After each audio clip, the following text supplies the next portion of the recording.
Recent టైమ్స్‌లో కర్ణుడి fans ఇంకా సినిమాలోను, టీవీ సీరియల్‌లోను కర్ణుడు మహావీరుడని, ఎంత వీరుడంటే పాండవుల కన్నా వీరుడు, కర్ణుడికి అంత సామర్థ్యం ఉన్నట్టుగా చాలా చోట్ల సినిమాల్లోను, టీవీ సీరియల్‌లోను ప్రచారం చేయడం స్టార్ట్ చేశారు. అండ్ ఇది యాక్చువల్ టోటలీ అబద్ధం.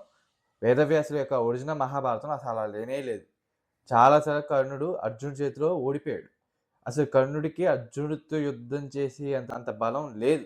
అండ్ కర్ణుడు ఎప్పుడు కూడా అర్జునుడు ఎంత సైసామాన్యుడైన వీరుడు అని చెప్పుకుంటూ ట్రై చేస్తుంటాడు. చెప్పుకోవడం వరకే సరిపోయింది. ఇంకా ట్రై చేయడం వల్లనే సరిపోయింది. ఎక్కడ కూడా తను దాన్ని అది ఎలా అంటే దానికి చాలా ఘట్టాలున్నాయి మహాభారతంలో. నేను మీకు ఒక సింపుల్ ఎగ్జాంపుల్ ఇస్తా. ఇప్పుడు ఒక ఘట్టం చెప్తా.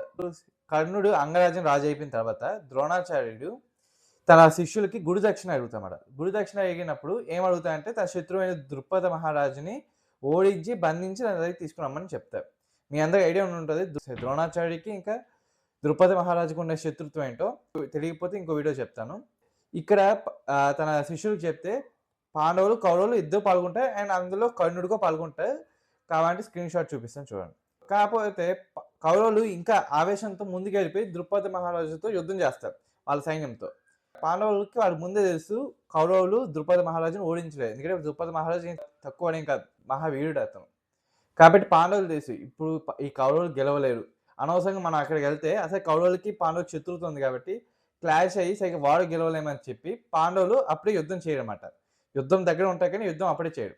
కౌరవులు వాళ్ళ సైన్యం అందరూ ఎళ్లి యుద్ధం చేస్తే అందులో కర్ణుడు కూడా ఉంటాడు. యుద్ధం చేస్తారు. ద్రుపదుడి చేతిలో ఇక వాళ్ళ సైనికుల చేతిలో దారుణంగా దెబ్బలు తింటారు. చావు భయం వచ్చేస్తది. చావు దెబ్బలు తింటారు. మీకు కావాలంటే స్క్రీన్ షాట్ కూడా చూపిస్తాను చూడండి. అసలు కర్ణుడు విషయం ఏం రాస్తుందంటే శరీరం చిన్న భిన్నం కాగా కర్ణుడు భయపడి రథం దిగి పారిపోయసాగాడు. చూసారా? రథం దిగి పారిపోయాడంట. అసలు యుద్ధంలో ఒక వీరుడు యుద్ధం నుంచి రథం దిగి పారిపోవడం అంటే చావు కన్నా దారుణమైన, అవమానకరమైన విషయం ఇది. కర్ణుడు అదే చేశాడు. సో, ఇక్కడ కర్ణుడి గొప్పతనం ఏముంది? కానీ అదే యుద్ధంలో ఎప్పుడైతే కౌరవులు కర్ణుడు ఎప్పుడైతే ఓడిపోయి యుద్ధం చేయలేక తిరిగొచ్చేస్తారో అప్పుడు పాండవులు దిగుతారు. అండ్ అందులో కూడా భీముడు, అర్జునుడు ఎంత బీభత్సమైన యుద్ధం చేస్తారంటే అసలు ద్రుపద మహారాజు యొక్క సైన్యం అంతా ఊడిపోద్ది.